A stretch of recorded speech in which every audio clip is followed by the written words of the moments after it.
ఆధ్యాత్మిక మిత్రులారా, వానర వీరులు సీతాన్వేషణకు ఏం చేయాలని చెప్పి ఆలోచిస్తున్నారు. అంగదుడు తన నేతృత్వంతో వచ్చిన మేము సీతను అన్వేషించలేకపోయామని, సుగ్రీవుడిచ్చిన గడువు బిల్లలోనే గడిచిపోయిందని, తిరిగి వెడితే శిక్ష పడకుండా ఉండదని కలత చెంది అతడు ప్రాయోపవేశం చేద్దామనే సంకల్పంకి వచ్చాడు.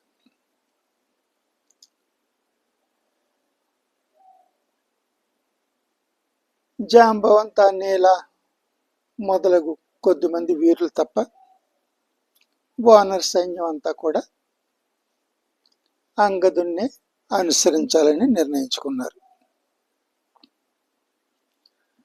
జాంబవంతుడు అంగదుని దగ్గరికి వచ్చి, కుమార,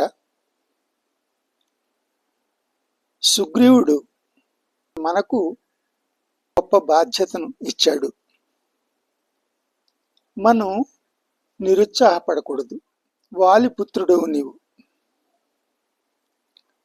నీవు యువరాజువే కాదు, భవిష్యత్తులో వానర రాజుగా కూడా ఎన్నో గొప్ప కార్యక్రమాలు చేయవలసిన అవసరం ఉంది.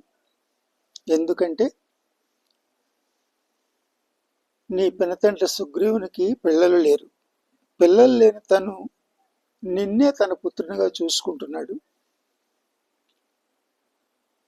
కలత చెందడం కాదు, కార్యాన్ని సానుకూలపరచడం వైపు దృష్టిని పెట్టాలి అని చెప్పి జాంబవంతుడు అతనికి ప్రేరణ కలిగిస్తున్నాడు. కానీ రాముడు నన్ను రాజు చేసిన, నేను కార్యాన్ని సాధించకుండా వెడితే గడువు పూర్తయిన సాకుతో నాకు శిక్ష పడకుండా ఉంటుందా అని దర్భలు వేసుకుని అంగదుడు దాని మీద కూర్చుని, జటాయువు సీతకు సహాయపడి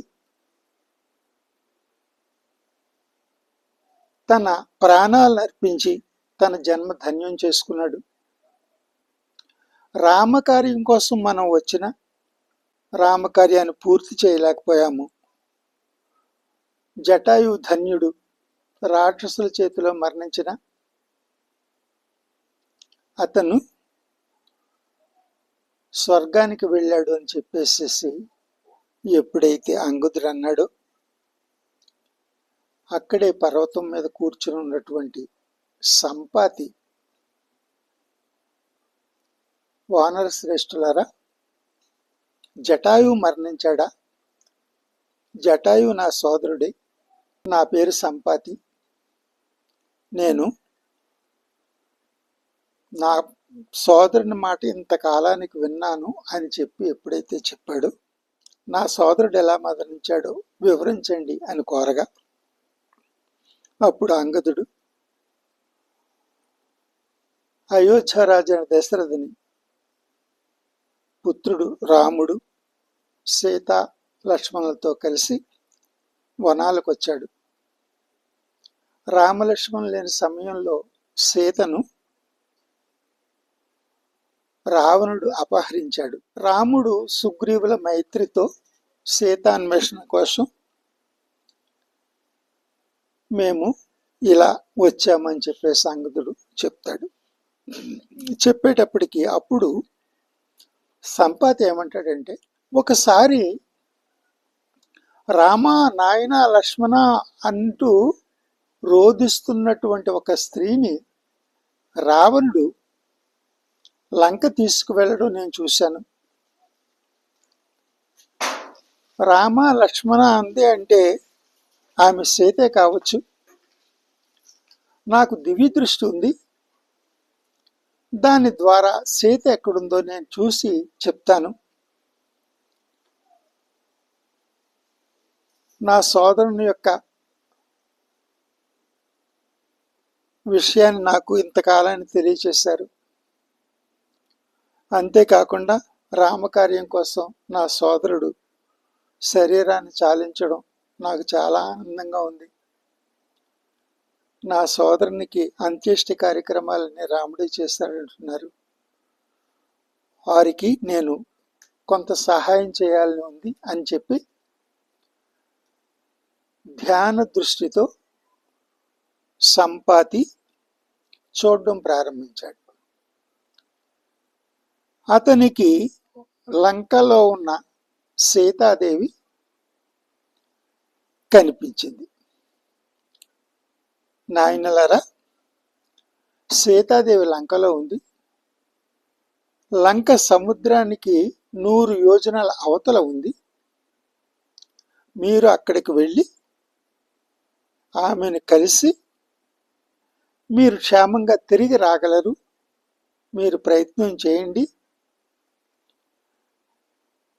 లంకలోనే ఒక వనంలో ఉంది. 2 రాక్షస స్త్రీలు ఆమె కాపలాగా ఉన్నారు. ఆమె క్షేమంగానే ఉంది అని చెప్పి సంపాతి ఎప్పుడైతే చెప్పాడో ఆ వెంటనే వీరందరూ కూడా చాలా సంతోషించారు. సంపాతి తన సోదరుడికి జలతర్పణ చేసి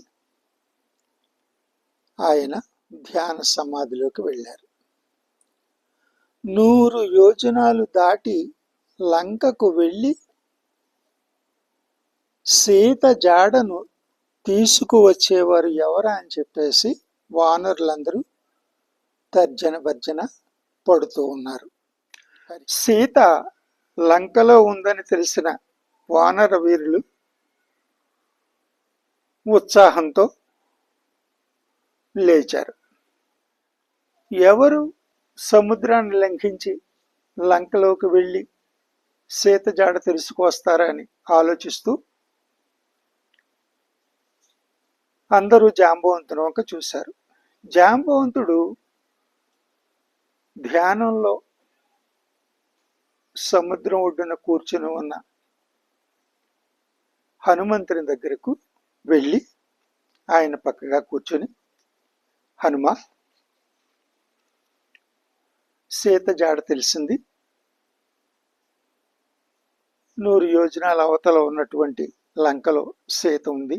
వానర్ వీరులందరూ కూడా నీవే ఆ కార్యాన్ని చేయగలవని చెప్పేసి ఎదురు చూస్తున్నారు. నీకు నీ చిన్ననాటి కథ ఒకటి చెప్తాను, దాన్ని ఒకసారి గుర్తు చేస్తున్నాను నాయన.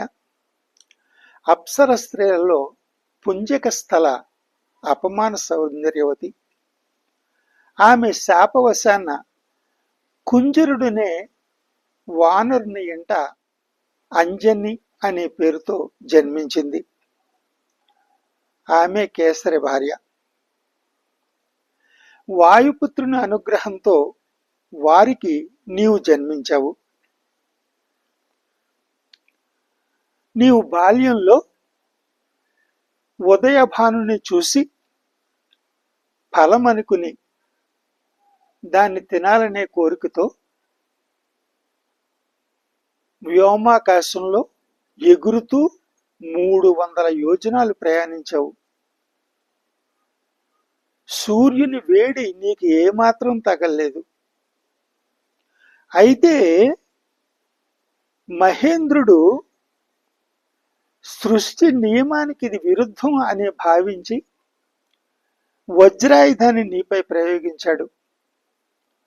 ఆ వజ్రాయుధం నీ గడ్డానికి తగిలి నీవు స్పృహ తప్పి ఒక పర్వతంపై పడిపోయావు.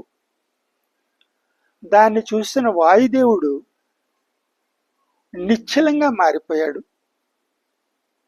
వాయువు ఎప్పుడైతే స్తంభించిందో లోకాలన్నీ కూడా ఒక విచిత్రమైన పరిస్థితిలోకి వెళ్ళిపోయాయి. దాన్ని చూసి బ్రహ్మ నీకు ఏ అస్త్ర శస్త్రాల వల్ల కూడా ఆపద సంభవించకుండా వరమిచ్చాడు. వజ్రాయుధం ద్వారా కూడా నీకేమీ కలగకపోవడంతో దేవేంద్రుడు నీకు స్వచ్ఛంద మరణాన్ని అనుగ్రహించాడు. ఆ రకంగా నీవు బాల్యంలోనే అనేక వందల యోజనాల దూరం ప్రయాణించావు కాబట్టి నీ ద్వారానే ఈ కార్యం సఫలత చెందుతుంది. సీతమ్మ లంకలో ఉందని సంపాతి తన దివ్య దృష్టి ద్వారా చెప్పాడు కనుక నీవు ఆ కార్యాన్ని సఫలం చేసుకునిరా అని చెప్పడంతో ఆంజనేయ స్వామి లేచి నిలబడి వానర వీరులందరూ కూడా సంతోషించేలా సంభాషించడం ప్రారంభించాడు. వానర యోధులారా, వాయుదేవుడు మహాబలశాలి. నేను ఆయన ఔరసపుత్రుడను. ఆకాశంలో నాతో సమానంగా ప్రయాణించగలవారు ఇద్దరే ఉన్నారు. ఒకరు వాయుదేవుడు, రెండు గరుత్మంతుడు. నేను 100 యోజనాలు ఏంటి, ఎన్ని యోజనాల దూరమైనా నేను ప్రయాణించగలను. రామకార్యాన్ని సఫలం చేసుకుని వస్తాను, మీరు ధైర్యంగా ఉండండి అని చెప్పి అంటూ తన శరీరాన్ని విపరీతంగా సముద్ర లంఘనం చేయడానికి అనువుగా విపరీతంగా పెంచడం ప్రారంభించాడు. వానర వీరులందరూ కూడా సింహనాదాలు చేస్తూ ఆయనకు జేజేలు పలుకుతూ, ఓ హనుమ, నీకు ఋషుల అండ ఉంది, గురువుల ఆశీస్సులున్నాయి, నీ శ్రేయస్సును కోరుతూ ఉంటారు కనుక ఈ కార్యాన్ని నువ్వు చేసుకురాగలవు అని చెప్పి అతనికి జయజయనాదాలు చెప్తూ ఉంటే హనుమ తన శరీరాన్ని విపరీతంగా పెంచి నేను ఎగరడానికి అనువుగా మహేంద్రగిరి పర్వతంపై కొడతాను. ఆ పర్వతం చాలా బలిష్టమైంది. నేను పైకి ఎగిరేటప్పుడు నన్ను తట్టుకునే శక్తి దానికి మాత్రమే ఉంది అనుకుంటూ మహేంద్రగిరి పర్వతం పైకి వెళ్ళి దాని మీద నుండి సముద్రాన్ని లంఘించడం కోసం ఒక్కసారి సింహగర్జన చేస్తాడు. ఎప్పుడైతే సింహగర్జన చేశాడో ఆ పర్వతం మీద ఉన్నటువంటి అనేక జంతువులు భయంతో పారిపోవడం ప్రారంభించాయి. వృక్షాలన్నీ ఊగిపోయాయి, పక్షులన్నీ ఎగిరిపోతున్నాయి. ఆ సమయంలో ఆయన సముద్రాన్ని లంఘించడానికి నిశ్చయించుకుని సృష్టి క్రమ వికాసానికి సహాయపడుతున్నటువంటి మహాదేవునికి, పంచభూతాలకు, సద్గురువులకు నమస్కారం చేసుకుని ఆయన లంక వెళ్ళేందుకు సముద్ర లంఘనం చేయడానికి సిద్ధపడుతున్నారు. హరి ఓం.